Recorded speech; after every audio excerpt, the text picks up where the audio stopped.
Hi friends, അസ്സലാമു അലൈക്കും. ഇന്ന് നമുക്ക് വാഴയില ഇല്ലാതെ തന്നെ ഒരു അട ഉണ്ടാക്കിയെടുക്കാം കേട്ടോ. അപ്പോൾ ഞാൻ ഒരു കപ്പ് തേങ്ങ ചട്ടിയിലിട്ട് കൊടുത്തിട്ടുണ്ട്.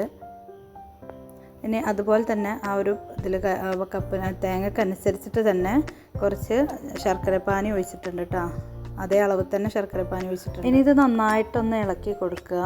പിന്നെ കുറച്ച് നേരം ഇങ്ങനെ ഇളക്കി കൊടുക്കട്ടോ. എന്നാലും ഫുള്ള് വെള്ളമൊന്നും വറ്റേണ്ട ആവശ്യമില്ല, കുറച്ച് വെള്ളം അതിൽ തന്നെ ഉണ്ടാവണം. ഇനി ഏലക്ക പൊടിച്ചത് കുറച്ച് ചേർത്ത് കൊടുക്കട്ടോ. ഞാൻ ഏലക്ക പൊടിച്ചെടുത്തതല്ല, ഇതിൽ ഇട്ടിട്ട് കുത്തിയെടുത്തതാണ്. അതുപോലെ നല്ല ജീരകം ചേർത്ത് കൊടുക്കുക. താല്പര്യമുള്ളവർക്ക് മാത്രം ചേർത്ത് കൊടുത്താൽ മതി കേട്ടോ. ഇഷ്ടമുള്ളവർക്ക് മാത്രം ചേർത്ത് കൊടുത്താൽ മതി. അപ്പോൾ ഞാനിവിടെ എടുത്തിട്ടുള്ളത് 4 പഴമാണ്. നല്ല പഴുത്ത പഴമാകുമ്പോഴാണ് പെട്ടെന്ന് നമുക്ക് ഇത് ഉണ്ടാക്കാനൊക്കെ പറ്റുള്ളൂ. വേഗം മിക്സിയിലിട്ടൊക്കെ അരച്ചെടുക്കുമ്പോൾ പെട്ടെന്ന് ഉണ്ടാക്കാൻ എളുപ്പം നല്ല പഴുത്ത പഴമാണ്. അപ്പോൾ ഇത് നമുക്ക് ഇതിൻ്റെ തൊലിയൊക്കെ പൊളിച്ചെടുക്കാം. അപ്പോൾ ഇതാ ഞാൻ എല്ലാം എടുത്തിട്ടുണ്ട്. നമുക്കിത് ചെറുതാക്കി അരിഞ്ഞിട്ട് മിക്സിയിലേക്ക് ഇടാനാണ് വേണ്ടിയിട്ടാണ് ഇങ്ങനെ കട്ട് ചെയ്യണത്.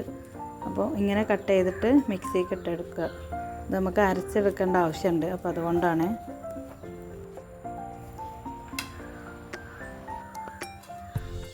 ഇനി അത് മിക്സിൻ്റെ ജാറിലേക്ക് ഇട്ട് കൊടുക്കട്ടോ.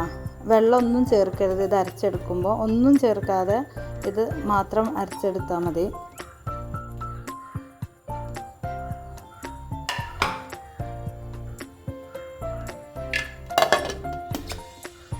നല്ല ഫൈനായിട്ട് തന്നെ അരച്ചെടുത്തിട്ടുണ്ട്.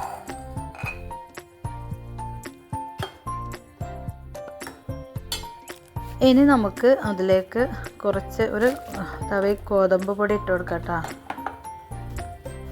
എന്നിട്ട് അത് നന്നായിട്ട് മിക്സ് ചെയ്യുക. കുറച്ച് ഇട്ട് കൊടുക്കുമ്പോൾ കട്ട കുത്താതെ നമുക്കത് ഇളക്കിയെടുക്കാൻ പറ്റും. ഒരുമിച്ചിട്ട് കഴിഞ്ഞാൽ ഒന്നായിട്ട് കട്ട പിടിച്ചിട്ട് നിൽക്കും. കുറച്ചുകൂടി ടൈറ്റായിട്ട് വരണം കേട്ടോ മാവ്.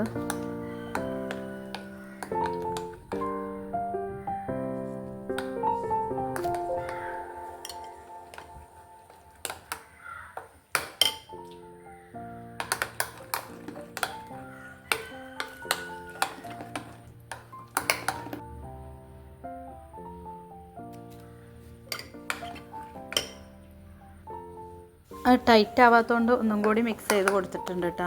അപ്പോൾ നമ്മളത് കുറച്ചുകൂടി ടൈറ്റായി വരുന്നത് വരെ ഇങ്ങനെ ഗോതമ്പ് പൊടി മിക്സ് ചെയ്ത് കൊടുക്കുക.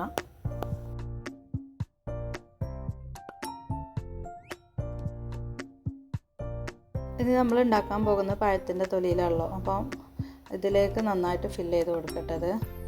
കുറച്ച് കട്ടിയിൽ തന്നെ ചെയ്യുക. ഞാൻ കുറച്ച് കട്ടി കുറഞ്ഞിട്ടാണ് ചെയ്തത്. കുറച്ചും കൂടി കട്ടി ഉണ്ടാകുമ്പോൾ നല്ലൊരു പഴത്തിൻ്റെ ആ ഒരു പിന്നെ വെണ്ണത്തിൽ തന്നെ കിട്ടും. അപ്പോൾ അതുപോലെ ചെയ്യുക, കുറച്ചും കൂടി കട്ടിയിൽ ചെയ്യുക.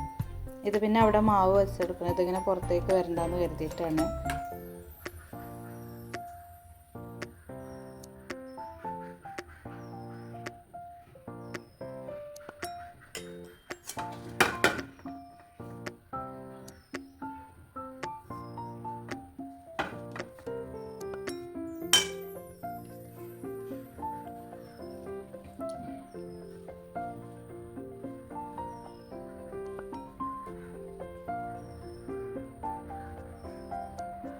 ഇത് കാണുമ്പോൾ നിങ്ങൾക്ക് അത്ര വലിയ മൊഞ്ചൊന്നും തോന്നില്ല, പക്ഷേ കഴിക്കാൻ നല്ല ടേസ്റ്റ് ഉണ്ട് കേട്ടോ. അപ്പോൾ ഞാൻ സ്റ്റീമർ ആദ്യം തന്നെ ചൂടാക്കാൻ വെച്ചിട്ടുണ്ടായിരുന്നു.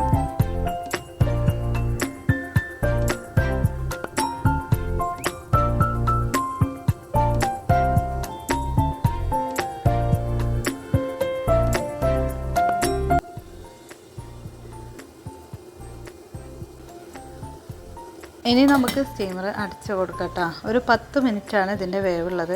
അപ്പോൾ 10 മിനിറ്റ് കഴിയുമ്പോൾ നമുക്ക് എടുത്ത് നോക്കാം. ഇപ്പോൾ ഇത് കണ്ടാൽ വിചാരിക്കും കാണുമ്പോൾ അത്ര ഒരു വൃത്തിയായിട്ടൊന്നും തോന്നില്ല, പക്ഷേ അത് തൊലി എടുക്കുമ്പം നല്ല വൃത്തിയുണ്ട് കേട്ടോ. കഴിക്കാനും നല്ല ടേസ്റ്റാണ്. മധുരം ഇഷ്ടമുള്ള ആളുകൾക്കൊക്കെ ഇത് ഇഷ്ടപ്പെടും. ഇത് നമുക്ക് ഇതിൻ്റെ തൊലിയൊന്ന് മാറ്റി നോക്കട്ടോ. കുറച്ച് ഒരു ചൂടോടുക്ക തന്നെയാണ് ഇത് ഞാൻ മാറ്റിയെടുക്കണത്.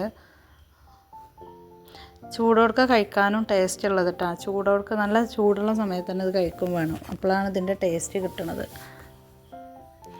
അപ്പോൾ ഈ വീഡിയോ ഇഷ്ടപ്പെട്ടാൽ എല്ലാവരും ലൈക്ക് ചെയ്യുക, ഷെയർ ചെയ്യുക, സബ്സ്ക്രൈബ് ചെയ്യുക. എല്ലാവരും ഈ ഒരു റെസിപ്പി ഉണ്ടാക്കി നോക്കേണ്ടിട്ടാണ്.